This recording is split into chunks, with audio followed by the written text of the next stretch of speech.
What's happening, YouTube? This is going to be the second video of probably a couple of me building my Ryobi table saw workbench.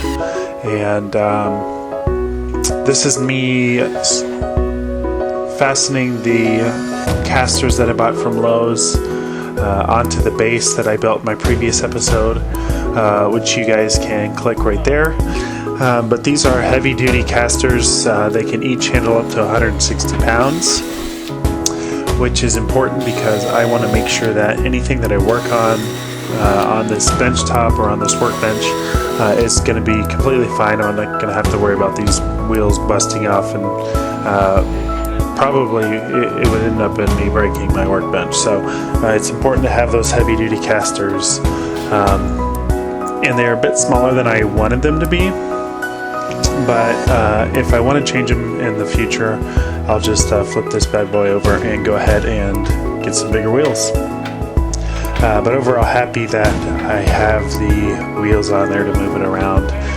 It was a decision I made kind of halfway through building the base there.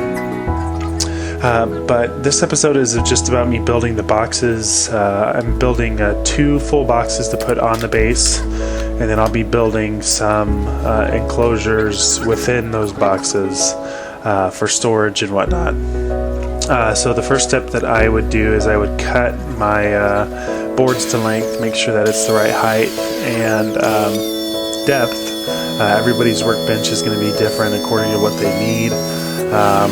And then for my joint, I just went ahead and did a pretty basic overlapping joint. I didn't want the screws to be the only thing holding the boards up off the ground. I wanted to have some wood material there, or some MDF material there, holding the boards in place along with the screws and glue that I fastened them together with.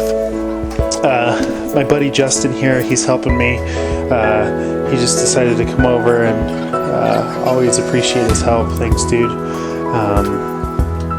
But always like working in the garage and working together with people on projects, so it's been good. But I'm really happy with how well the router did.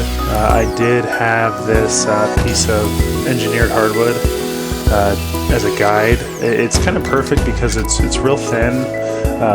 This is laminate hardwood, I'm sorry, but it's only 8 millimeters thick, but it runs across the guide on the router real well. And I also use it for my little skill saw that came with my Ryobi set, little circular saw, and it kind of it's just perfect for cutting those straight edges, and I don't have to worry about me slipping or getting uneven. But what I did was I routed 3 sides to 3 of the edges on one of the side boards. This is going to be the side of one of the cabinets or one of the boxes, and that'll allow me to place the lower portion of the bottom of the box is going to sit right in that groove, as well as both the front, not the front, but the back and top, because the front needs to be open so I can put stuff in there.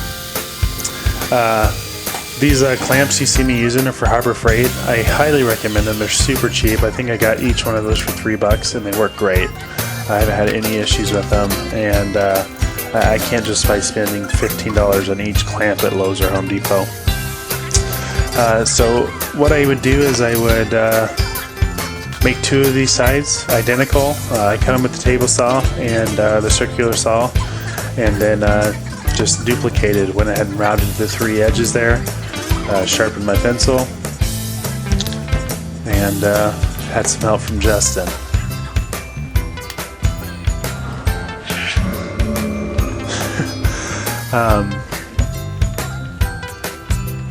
It's always important to make sure that you have your measurements from the same measuring tape. That might sound a little crazy, but I did switch measuring tapes halfway through, and I noticed it was about a 32nd of an inch off. I couldn't find my other one. I must have brought it inside or something. But here, other than the measuring tape portion, here you guys can see how I'm putting the box together, where the bottom is going to be inset in that groove that I just routed, the back is, and so is the top. And I made the back a little bit taller so that the top would have a groove in there as well. And then what I did was we glued it together, clamped it, and then countersunk and screwed some 1 1/4 inch screws into the edges there so that it would stay in place. And you guys can see me do that right here.